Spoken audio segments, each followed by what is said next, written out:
자, 이제 에센셜 114제 71번 이제 생명보험 상품에 대한 얘기들 시작해 보도록 하겠습니다. 자, 먼저 생명보험 관련 법규 71번 에센셜입니다. 우리 내용 한번 문제 보시면 틀린 거 고르는 문제인데요. 생명보험 계약 관계를 규율하는 근거 법률은 보험업법이다. 이제 요 부분은 우리가 이제 혼돈할 수 있어요, 분명히. 왜냐하면 생명보험을 근거로 하니까 우리가 이제 보험업법에서 그런 내용들을 다루는 게 맞지 않냐 이렇게 보실 수 있는데요. 우리가 이제 생명보험도 근본적으로 상행위를 하는 회사입니다. 그죠? 상법상 회사이기 때문에 최초에 우리가 보험업법이 나오기 전에 이미 보험에 관한 근거 법률로 우리가 상법을 통해서 근거 법률로 활용하고 있습니다. 그래서 근거 법률 이러면은 여러분들께서도 보험업법이 아니라 상법 이렇게 기억하시면 되겠습니다. 상법의 제4편이 보험에 관한 내용입니다. 그래서 상법의 제4편을 가지고 우리가 준용을 하고요. 근데 이제 보험이 아무래도 비즈니스가 커지다 보니까 그것을 별도로 규정하는 법이 필요하겠죠. 또 등록도 해야 되고 그런 부분이 발생을 하기 때문에 이제 우리가 보험업법 그 다음에 이제 이거와 관련해서 금융 소비자 보호와 관련해서 계속 보험 소비자에 대한 보호가 강화가 필요하지 않습니까? 그래서 그거와 관련돼서 계속 법적으로는 확대되고 있다. 그런 정도까지만 우리 이해하시면 되겠습니다. 자, 생명보험은 조금 전에 말씀드린 것처럼 생명보험의 표준 약관은 원래 상법의 제4편 보험 규정을 토대로 작성되었고요. 그러나 상법의 규정보다 보험계약자의 권리를 점점 확대하고 있다. 이렇게 보시면 되겠습니다. 자, 금융감독당국은 보험자의 균형 있는 이익 추구를 목적으로 한다. 자, 금융당국은 누구의 이익 추구를 하는 거예요? 보험회사가 아니라 보험계약자, 그죠? 비보험자, 보험 수익자. 그래서 우리가 보험계약자의 균형 있는 이익 추구를 목적으로 하는 거고요. 보험회사의 공동행위와 관련해서 독점 규제 및 공정거래에 관한 법률이 당연히 적용된다. 이런 겁니다. 무슨 말씀이냐면 앞서서 말씀드린 것처럼 법규의 적용은 굉장히 확대되고 있다. 누구를 중심으로요? 보험계약자 보호를 중심으로 계속 확대 적용되고 있다. 이렇게 이해하시면 되겠습니다. 자, 72번. 자, 그럼 이제 우리가 말하는 생명보험이라고 하는 것은 뭐냐 이런 것에 대한 얘기입니다. 72번 에센셜은 생명보험의 정의에 대한 얘기고요. 자, 문제 한번 보시겠습니다. 가에서 다에 들어갈 내용이 바르게 나열된 것은 이렇게 되어 있습니다. 자, 조금 전에 말씀드린 것처럼 이제 상법에서 그렇게 크게 정의를 해놓고 규정을 해놓고 세부적으로 디테일한 부분에 대해서는 보험업법에서 적용을 받고 있습니다. 여기 나와 있는 것처럼 보험업법에서는 보험 상품을 자, 위험보장. 생명보험이라고 하는 것은 위험보장을 목적으로 정해진 사건이 아니라 우연한 사건의 발생에 대해서 금전 및 그 밖의 급여를 지급할 것을 약정하고 대가를 수수하는 계약으로 정의하고 있다. 정의에 관한 문제니까 여러분들이 읽고 이해하시면 좋을 것 같고요. 이 부분에 대해서는 지금 여기 가와 나와 다를 물어보는 경우도 있고 실은 여기 나와 있는 것처럼 수수하는 계약이다. 이 수수도 가로를 칠 때가 있었고요. 여기 보면은 금전 및 그 밖의 급여를 이렇게 표시를 해놓고도 나온 적이 있습니다. 그래서 여러분들이 요 정의 지문 3줄밖에 안 되니까 이 지문에 대해서는 여러분들이 그냥 여러 번 읽어서 그냥 이해하시면 자연스럽게 입에 어떻게 좀 이렇게 입에서 나올 수 있도록 해두시면 문제를 푸시는데 어려움이 없다. 이렇게 말씀드리겠습니다. 자, 연관 문제로는 조금 전에 말씀드린 것처럼 열거하고 있는 생명보험 상품. 우리가 이제 보험업법에서는요, 생명보험 상품, 손해보험 상품 이런 것들을 정의하고 있는데요. 여기 나와 있는 것처럼 생명보험 계약, 연금보험 계약, 퇴직보험 계약 이렇게 3가지예요. 그러니까 원래는 2가지죠. 생명보험 계약과 연금보험 계약. 근데 연금보험 계약 안에는 퇴직보험 계약을 포함했다 이렇게 돼 있습니다. 그래서 우리가 보험업법에서 말하는 생명보험 상품의 종류는 생명보험 계약, 연금보험 계약 이렇게 2가지로 기억하시면 되고요. 자, 생명보험 계약은 예금자보호법이 당연히 적용되겠죠. 보험에 가입하셨는데 여러분들이 보험회사가 파산되거나 문제가 됐을 때 보험금을 지급하지 못한다고 했을 때 여러분들 얼마나 큰 피해를 보겠습니까? 그래서 예금자보호법이 적용된다. 이렇게 보시고요. 생명보험 계약관계를 규율하는 근거법률 뭐라고 얘기했습니까? 근거법률은 상법이다. 그죠? 자본시장과 금융투자업에 관한 법률은 우리 변액보험과 관련해서 투자와 관련해서 적용되는 법률이고요. 우리가 시험 문제에는 상법이 아닌 다른 법률, 보험업법이라고도 할 수도 있고요. 자본시장과 금융투자업에 관한 법률이다. 이렇게도 얘기할 수 있으니까 여러분들 잘 골라내셨으면 좋겠습니다. 자, 생명보험계약의 법적 특성입니다. 우리 이제 생명보험계약이라고 하는 것은 우리가 계약을 할 때 어떤 특징을 가지고 있느냐, 어떤 특성을 가지고 있느냐, 거기에 대한 문제인데요. 이 문제는 시험에 아주 자주 나오는 문제입니다. 왜냐하면 여러분들이 생명보험계약이라고 하는 부분이 어떤 성질을 가지고 있느냐, 이런 부분에 대해서 알고 있어야 되는 거기 때문에 자주 나오는 문제니까 여러분들 꼭 기억하시면 좋겠고요. 자, 순서대로 알맞게 연결된 거니까 여기 나와 있는 것처럼 우리가 생명보험계약은 우리가 보험회사가 계약자, 보험회사가, 그러니까 보험계약자가 보험료를 보험회사에다가 내면 보험회사는 보험금이라고 하는 것을 주는, 그러니까 서로 대가가 주어지는 거니까 이걸 우리가 뭐라고 하냐면 유상계약이라고 합니다. 보상이 주어지는 거죠. 금액이 주어지는 거기 때문에 여러분들 그냥 무상으로 해주는 게 아닙니다. 돈을 받고 보험료를 받고 보험금을 주는 거죠.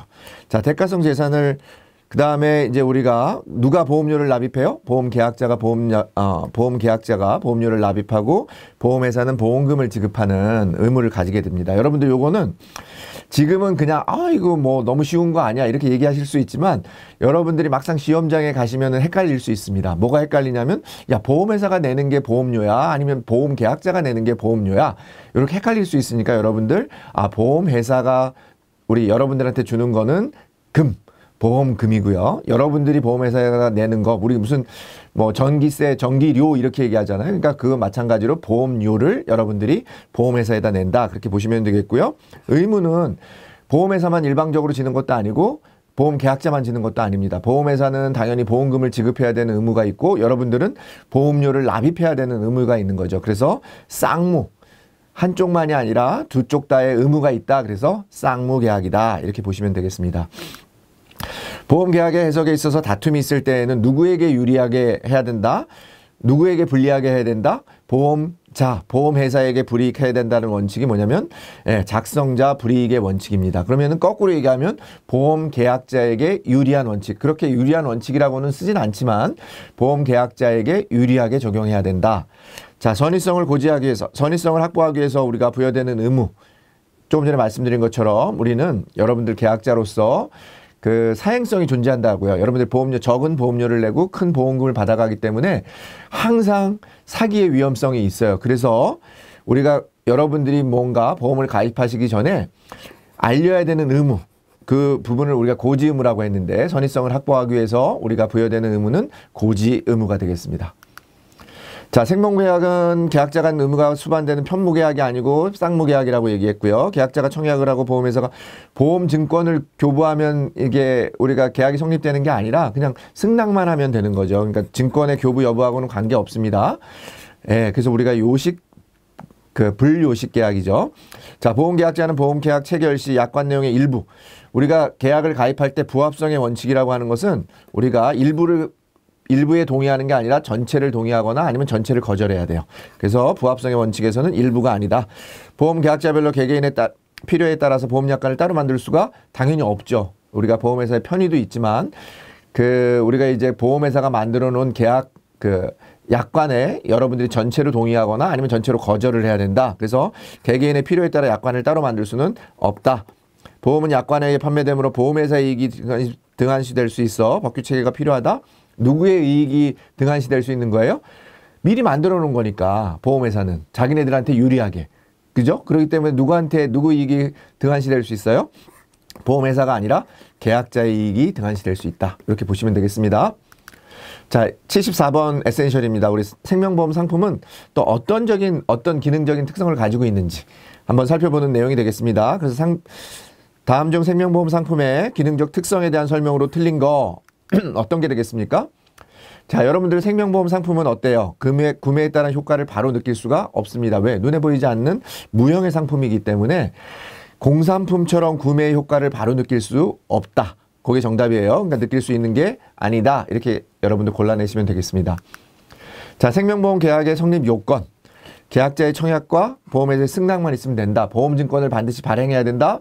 교부해야 된다. 그런 거 아니고요. 청약과 승낙만 있으면 계약이 성립된다. 이렇게 여러분들이 이해하시면 되겠습니다. 자, 생명보험 상품은 청약서, 약관 등이 제공되는 유형의 상품이다. 이 청약서나 약관 등이 제공되지만 그것 때문에 우리가 금융상품을 유형의 상품이라고 얘기하지 않습니다. 그거는 그냥 그 형태는 있지만 우리가 보험 상품은 유형이 아니라 무형의 상품이다. 이렇게 여러분들 기억하시면 되겠고요. 계약 당사자 간의 합의 이후 계약자가 보험료를 납입하면 보험 계약은 성립한다. 아까 말씀드린 것처럼 계약은 청약하고 보험회사가 승낙하면 돼요. 또 승낙을 여러분들이 보험회사가 승낙을 30일 이내에 안 하면 승낙한 것으로 봅니다. 그러니까 어떤 요식행위가 필요한 게 아닙니다. 여러분들 청약만 하고 30일 동안만 기다리시면 돼요. 대개 그 이전에 승낙이 돼서 여러분들 보험계약이 성립되고요.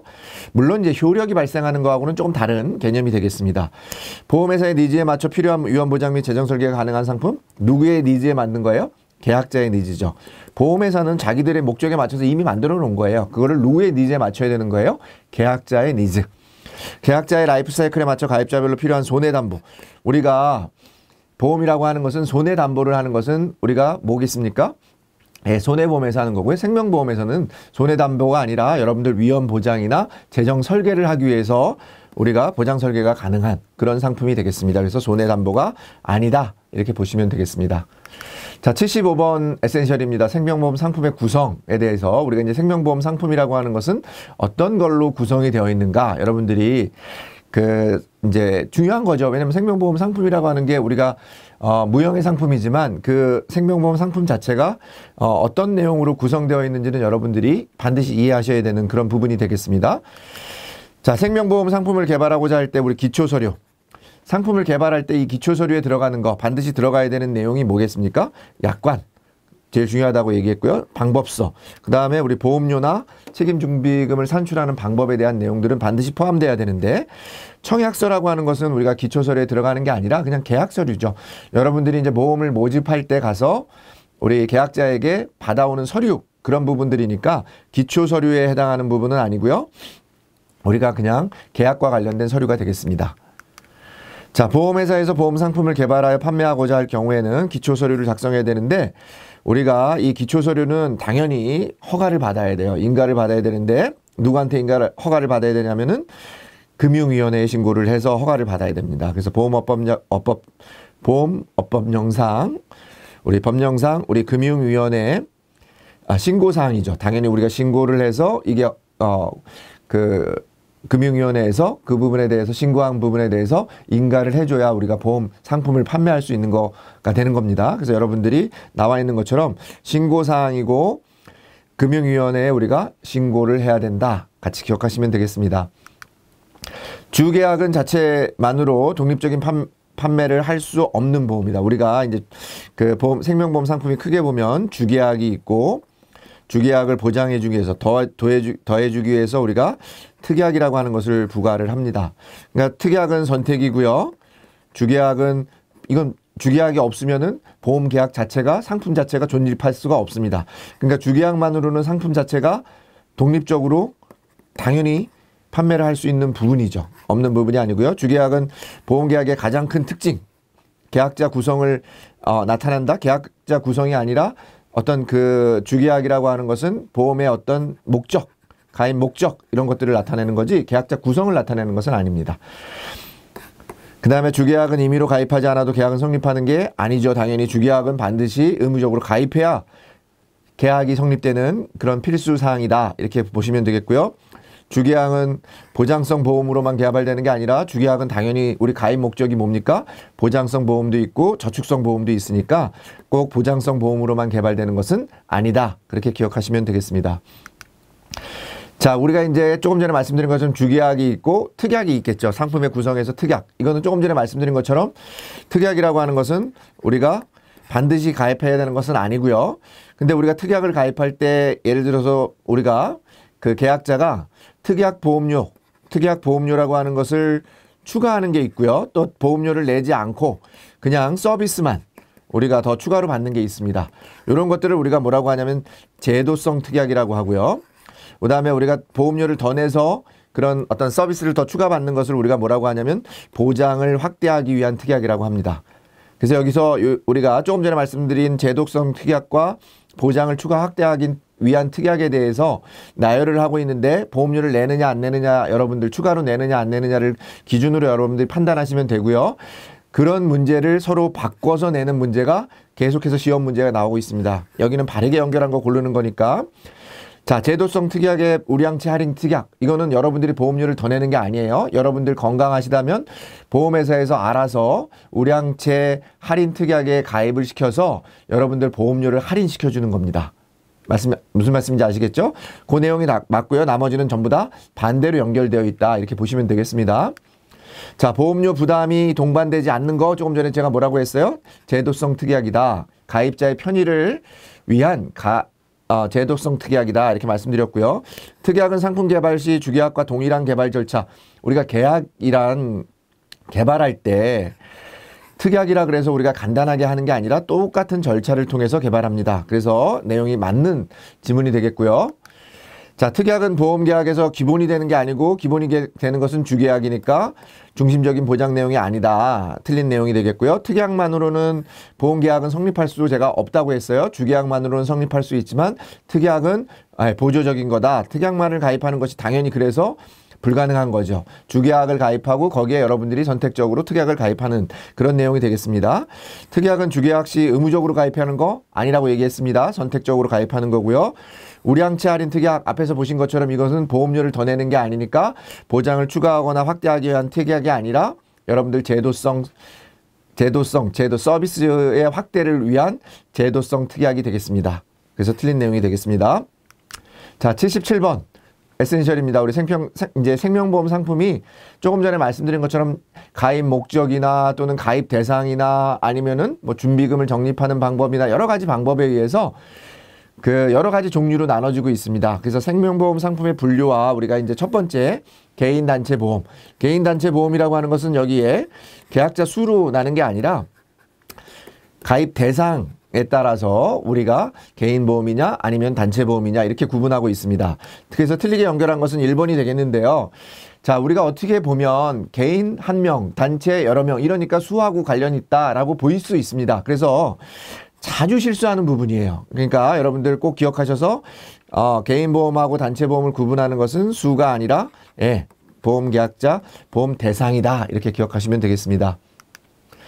재산보험의 한 종류인 질병보험은 생사혼합보험이 아니라 질병보험은 어떤 보험에 해당합니까? 보장성 보험에 우리가 해당하는 그런 보험이 되겠습니다. 자, 자산연계형 보험은 보장성 보험이 아니라 우리 자산연계에서 우리가 일정한 수익을 내주는 보험이라 저축성 보험입니다. 단체보험은 일정한 조건을 구비한 단체 구성원을 주피보험자로 하기 때문에 계약 관리가 당연히 쉽죠. 한 사람이 아닌 여러 사람을 관리하니까 공동으로 하니까 계약 관리가 상대적으로 쉽습니다. 그래서 보험료도 할인해 주죠. 단체 보험 같은 경우는 할인도 해주고 그렇습니다. 단체 보험은 단체 또는 단체자의 대표자를 주피보험자로 하여 가입하는 보험이다. 이거 얼핏 보면 맞는 지문같이 보이시죠, 여러분들. 근데 우리가 이 대표자가 피보험자가 되는 게 아니라 여러분들과 같이 이제 여러분들이 만약에 소속되어 있다. 어느 회사에 소속되어 있다 그러면 그 회사에 소속되어 있는 구성원을 피보험자로 해서 대표자가 가입하는 계약자가 돼서 가입하는 또는 보험회사가 그 회사가 계약자가 돼서 가입하는 그런 보험을 우리가 단체 보험이라고 합니다. 그래서 대표자를 피보험자로 하는 게 아니라 구성원을 피보험자로 한다. 조금 여러분들 그냥 보시기엔 좀 맞는 지문 같은데 잘 보시면 거기에 함정이 있다. 그렇게 보시면 되겠습니다. 자, 78번 에센셜입니다. 우리 이제 여기 나와 있는 것처럼 가입의 목적. 이게 제일 중요할 수도 있죠. 우리가 가입 목적이 저축이냐 아니면 나의 어떤 생명이나 질병에 대한 보장이냐 이런 거에 따라서 저축성 보험이나 보장성 보험이냐 이렇게 구분을 하는데요. 우리가 저축성 보험이랑 보장성 보험에 대해서는 우리가 하나의 원칙만 기억하시면 됩니다. 여러분들이 내시는 보험료가 있잖아요. 보험료의 합이 있고 여러분들이 나중에 어떤 기회로 어떤 상황으로 사고로 보험금을 받는 게 있어요. 그래서 보험료가 여러분들이 낸 보험료가 보험금보다 적거나 같으면 그러니까 초과하지 않으면 우리가 얘기하면 이제 정확한 표현으로 초과하지 않으면 이거는 보장성 보험입니다. 1번은. 근데 만약에 여러분들이 낸 보험료보다 그 보험료에 비해서 여러분들이 받는 그 보험금이 훨씬 더 크면, 제가 좀 전에 설명을 정확히 잘못했네요. 여러분들이 낸 보험료보다 받는 돈이 더 많으면, 보험금이 더 많으면 우리가 이걸 뭐라고 하냐면 저축성 보험이라고 해요. 그죠? 보험금을 더 많이 받으니까, 여러분들 적게 내고 많이 받으니까 저축이에요. 근데 만약에 여러분들이 낸 돈보다 초과하지 않으면 어떻게 되겠습니까? 보험금이 여러분들이 낸 돈보다 초과하지 않으면 그것은 우리가 보장성 보험이라고 합니다. 그래서 요 기준만 여러분들이 명확하게 이해하시고 계시면은 많은 문제들을 뒤에서 나오는 개별 상품에 대해서도 보장성 상품에 대한 내용들이 이런 정의들을 지문으로 많이 활용하고 있으니까 여러분들이 쉽게 골라내실 수 있을 것 같습니다. 자, 가입 목적이 다른 거, 우리 교육보험은 대표적인 저축보험이고요. 일반 연금보험도 대표적인 저축성 보험이고요. 자산 연계형 보험도 아까 제가 말씀드린 것처럼 저축성 보험이라고 했습니다. 간병보험은 우리가 낸 보험료를 가지고 돌려받는 게 아니라 보장을 받는 거니까 보장성 보험입니다. 아시겠죠? 자, 보장성 보험은 조금 전에 말씀드린 것처럼 생존 시 지급되는 급부금이 전혀 없는 순수 보장성 보험과 만기까지 생존했을 경우에 이미 납입한 보험료를 환급해주는 만기 환급형으로 설계할 수 있다. 우리가 이제 시험에서 순수하게 보장만 받는 거니까 순수 보장성만 된다. 이렇게 되는 지문이 나오니까 둘 다 가능하다는 거예요. 만기에도 돌려받을 수 있는 보험료를, 여러분들이 낸 보험료를 돌려받을 수 있는 만기 환급형 보험도 있다. 그렇게 기억하시면 되겠습니다. 자, 생존보험은 사망을 보장하는 상품 설계가 불가능하다? 아니죠. 생존보험 중에도 여러분들 조금 전에 말씀드린 것처럼 정기보험 같은 거 있잖아요. 어느 기간을 정해놓고 하는 경우는 생존보험이지만 우리가 사망을 설계할 수 있다. 보장성 보험은 생존 시 지급되는 보험금의 합계액이 이미 납입하면 초과하는 게 아니라 초과하지 않는, 조금 전에 말씀드린 것처럼 보험금이 보험료를 초과하지 않는 보험을 우리가 보장성 보험이라고 한다. 보장성 보험은 만기 생존 시 보험금이나 연금이 지급되는 저축 기능을 강화한 게 아니죠. 이건 저축성 보험에 대한 설명이죠. 보장성 보험이라고 하는 것은 우리가 생존 시 또는 사망 시 보장을 받기 위한 보험이다. 이렇게 보시면 되겠고요. 저축성 보험은 보험 본래의 기능인 각종 위험 보장에 중점을 둔 게 아니죠. 이게 바뀌었습니다. 여러분들. 요 내용은 보장성 보험에 대한 설명이고 요 내용은 저축성 보험에 대한 설명이 되겠습니다. 자, 79번 우리 이제 보험의 종류입니다. 생존보험, 사망보험, 생사 혼합보험. 우리가 이제 여기 나온 것처럼 보험 사고를 기준으로 분류했을 때, 우리가 생존, 살아있는 기간 동안에 받는 보험이냐, 아니면 보험사고가 죽어서 받는 보험이냐, 아니면 생사 혼합, 죽고 살고를 섞어서 놓은 보험이냐, 혼합된 그런 보험이냐, 이렇게 구분해서 여러분들에게 분류하는 그런 기준은 뭐라고요? 보험사고 기준이다. 보험사고를 기준으로 생존보험, 사망보험, 생사혼합보험으로 나눠진다. 조금 전에 이제 제가 설명드린 내용이 되겠습니다. 자, 정기보험, 종신보험, 변액종신보험은 보험 가입의 주목적은 뭡니까? 아까 목적에 따라서 정기보험, 종신보험, 종신보험은 대표적인 보장성 보험이고요. 그 다음에 주계약의 보험사고를 기준으로 보면 여러분들 이게 전부 다 죽음을 대비한 보험입니다. 종신보험은 사망을 대비한 보험이니까 사망보험이 되겠습니다. 조금 전에 말씀드린 것처럼 보험사고를 기준으로는 우리가 생존보험, 사망보험, 생사혼합보험이라고 분류한다. 같이 기억하시고 대표적인 사망보험이 종신보험, 정기보험이 있다. 이렇게 기억하시면 되겠습니다. 자, 우리나라에서 사망보험은 만기 환급형으로는 판매되지 않는다. 조금 전에 말씀드린 것처럼 만기 환급형으로도 판매한다. 그랬으니까 틀린 지문이 되겠고요. 정기보험은 일정한 기간을 정하지 않고, 자, 정기니까 뭡니까? 일정한 기간을 정한 겁니다. 이게 정한 뜻이죠. 정하다 이런 뜻의 내용이니까 정하지 않았으니까 틀린 거고요. 어느 때까지 죽어도 주는 보험은 뭐라고 합니까? 우리가 종신보험이라고 합니다. 아시겠죠? 종신보험은 정기보험에 비해 보험기간이 당연히 길죠. 정기기간은 짧고 종신보험은 길어요. 근데 반드시 그런 건 아니지만 일반적으로 길어요. 생존 시 고액의 보장을 받을 수 있는 게 아니라 종신보험은 반드시 사망할 때 죽어야만 받는 보험입니다. 여러분들 안타깝지만 무조건 받습니다. 종신보험에 가입하면 보험금을 누구나 받습니다. 왜? 누구나 죽기 때문에 그렇습니다. 아시겠죠? 자, 이제 우리 80번입니다. 준비금의 이자를 적립하는 방식. 그래서 우리가 준비금의 이자를 적립하는 방식에 따라서 우리가 여기 나와 있는 것처럼 확정금리, 그러니까 이자를 줄 때 확정해서 주느냐, 아니면은 금리에 연동해서 주느냐, 아니면 자산에 연동해서 주느냐, 아니면 우리가 투자한 유가증권 실적 배당에 연계해서 주느냐, 이래서 네 가지로 분류하는 걸 뭐라고 한다고요? 준비금의 이자를 적립하는 방식에 따른 분류라고 합니다. 그래서 이 네 가지를 물어보는데 여기 나와 있는 것처럼 네 가지가 각각의 정의가 있으니까 시험 문제에서는 옳은 거 틀린 거 이렇게 해서 골라내는 문제로 항상 나오고 있습니다. 자, 확정금리는 조금 전에 말씀드린 것처럼 정한 이율로 만기까지 이자를 적립하는 보험이니까 맞는 내용이 되겠고요. 최저 보증 이율을 선정해놓고 연계 자산의 수익, 자산에 연계했으니까 이거는 자산 연계형 보험에 대한 설명이고요. 변액보다 높은 수익률을 기대할 수 있는 보험은 없습니다. 변액보험이 가장 실적 배당의 대표적인 상품이기 때문에 이게 우리가 확정은 안 돼 있지만 가장 높은 위험성이 따르지만 가장 높은 수익률을 기대할 수 있는 보험은 변액보험입니다. 근데 이 내용이 틀렸죠. 연계가 잘못된 거고요. 특정 자산의 운용 실적에 연계해서 투자 성과를 자산에 연계한다. 뭐라고요? 자산 연계형 보험입니다. 그래서 시험에는 자산 연계형 보험에 대해서 가장 많은 문제가 출제되고 있습니다. 자, 일반 계정과 특별 계정으로 분류하는 기준은 뭐라고요? 적립급 운용 방식. 적립급 운용 방식에 따라서 일반 계정, 특별 계정. 우리가 근데 일반적인 상품은, 생명보험 상품은 대부분 다 일반 계정 상품이고요.